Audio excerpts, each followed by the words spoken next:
Hello everyone, so for those of you who know me personally or follow my social media, you'll probably be aware by now that I have an anxiety blog.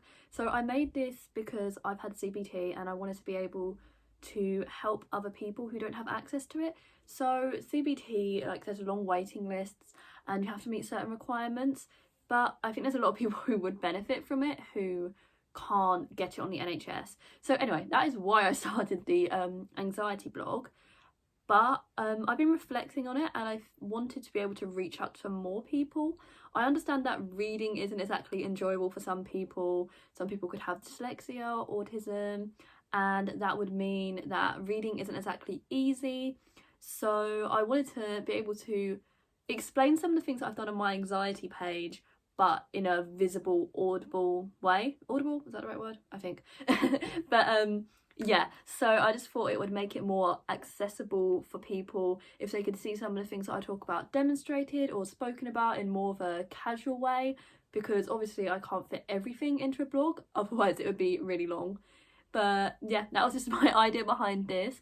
I am quite nervous to make it, I guess, because of my anxiety, but this is all about anxiety and I wouldn't really be setting much of an example if I didn't do this and overcome some of my own anxieties. So it's meant to help other people, but also it's a bit of a journey for me. So the general idea behind this first video is pretty standard. I wanted to kind of introduce myself a bit, some of the things I'm interested in, and also where I'm at with my anxiety now. I feel if anyone's talking about mental health, it's really important that people kind of have an awareness of what that person's like and know a bit about their lives, so it seems, you know, more personal and that you can trust that person a bit more.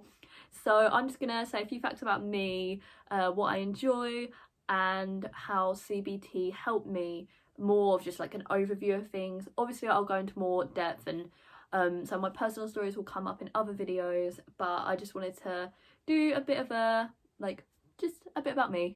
I talk a lot and nobody really likes a rambly intro, so I'm just gonna get on with it. My name's Naomi, I'm 17 years old.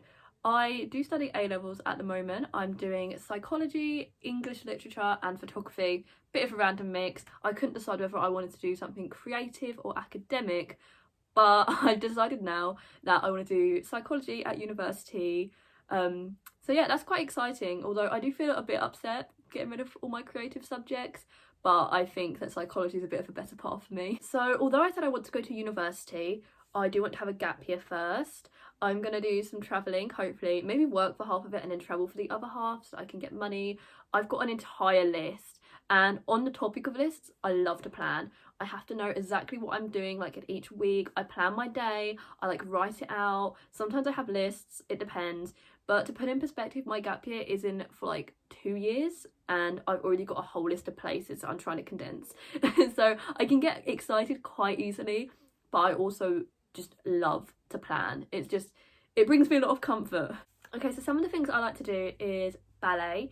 I've done ballet since I was 3, I think, and I've got my point shoes now. We were going to be doing a show, but obviously lockdown happened and it's the first show that's ever had to be cancelled, I think, actually. So that was a bit disappointing because it would have been my first one on point shoes, but you know, it's fine.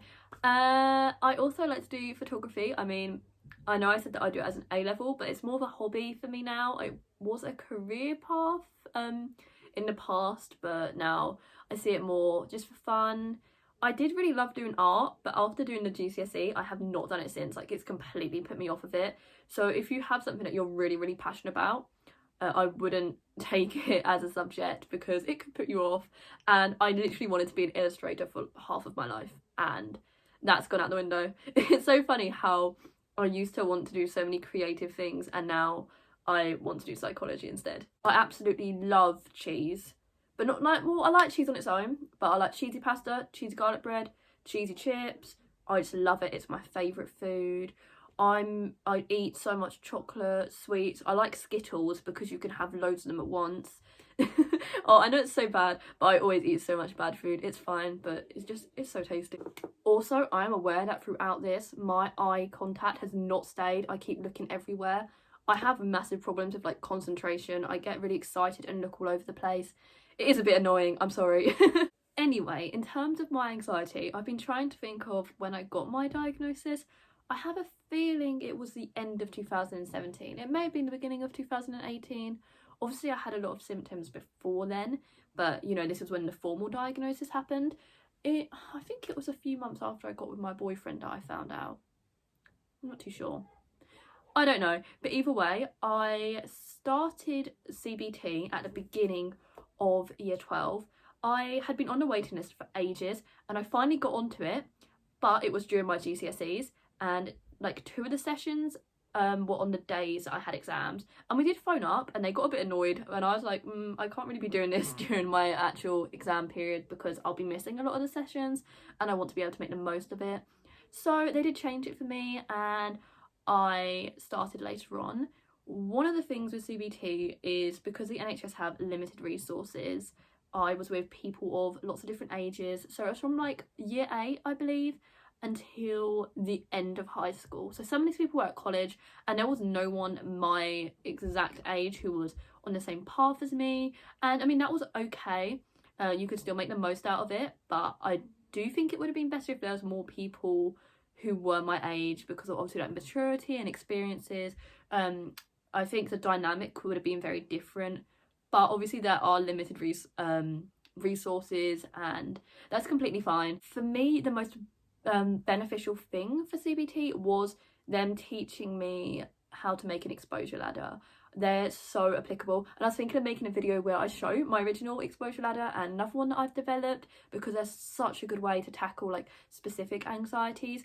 I did one about eating in front of people, going out to restaurants, and also I did one about my anxiety over grades at school. If you know me well, you know I'm a bit of a workaholic. I'm obsessed with grades. It's not a very good quality to have. Obviously it's good to have a good work ethic. I want to try hard, but my whole like year 12 so far has been me being obsessed with getting A's, and it's not overly healthy. Like, it's good to want A's, but not when it starts to dominate your life and you get stressed out when you get a B. This was mainly a problem in psychology, actually.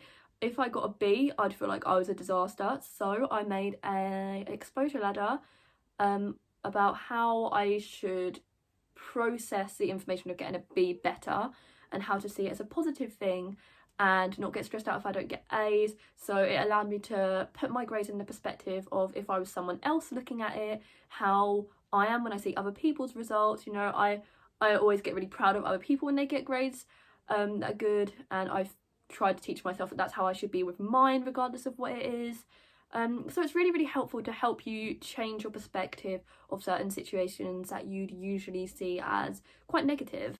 Okay, so another thing about me is I hate spiders. I had an irrational fear of bugs when I was younger, actually, and I had to go to the doctors and they asked me to draw what I was scared of, and I drew me screaming with a bunch of blue bottles around me. I was really young at the time, but I was so scared of like any sort of bug. I'd run out the house, even moths, like anything that's harmless. I just couldn't be in a room with it. So yeah, bugs are one of my fears. I also don't really like heights that much, so I don't really like roller coasters, going upside down. I'm making myself sound so boring right now. Another really weird thing that I've noticed about me, especially in these videos, I have one eyebrow higher than the other. You've probably noticed it, and if you haven't, you're going to now. One of them is a completely different shape, and I know that loads of people will say that their face is not even, but I have one eyebrow that's a lot higher than the other, and loads of my friends in the past have pointed it out, actually. They all say they really like it, but it annoys me a bit. What else do I like? This is a bit of an unpopular one, but I don't really like parties. I know this is going to make me sound like I'm really boring, but my idea of fun is meeting up with a friend in a coffee shop, having cake at Starbucks. I know that sounds really sad as for a teenager to be saying that, but I really, really like just having like one-to-one with people or a couple of people, because I love to talk, and at parties the music's just so loud you can't talk, and there's so many people and everyone's drunk. It stresses me out, basically. So I just really like being able to have like proper in-depth conversations with people. It's like one of my favourite things to do. But yeah, I guess if you were to look at me, you'd see me as a very boring teenager. I'm quite happy with just sitting in my room on Fridays and Saturday nights and watching Netflix, doing my craft kits, playing Scrabble. I'm making myself sound really old right now. But yeah, it's one of my anxieties is you know, not really telling people that I don't like parties, I don't really like drinking that much. So I'm just gonna put it all out there, you know. That's not really me. I love having a quiet life, just having a few friends to talk to and have nice small catch-ups with them. So I think that's about it about me. Well, interesting things anyway. I was actually going to wear something really nice for this, but the weather's gross and I couldn't really be bothered. And that's okay. You don't always have to look nice. You can wear pajamas. I wear pajamas all the time in the evenings. Not even in the evenings, like as soon as I get home from school, I put my pajamas on, I chill, I eat chocolate, I watch Netflix.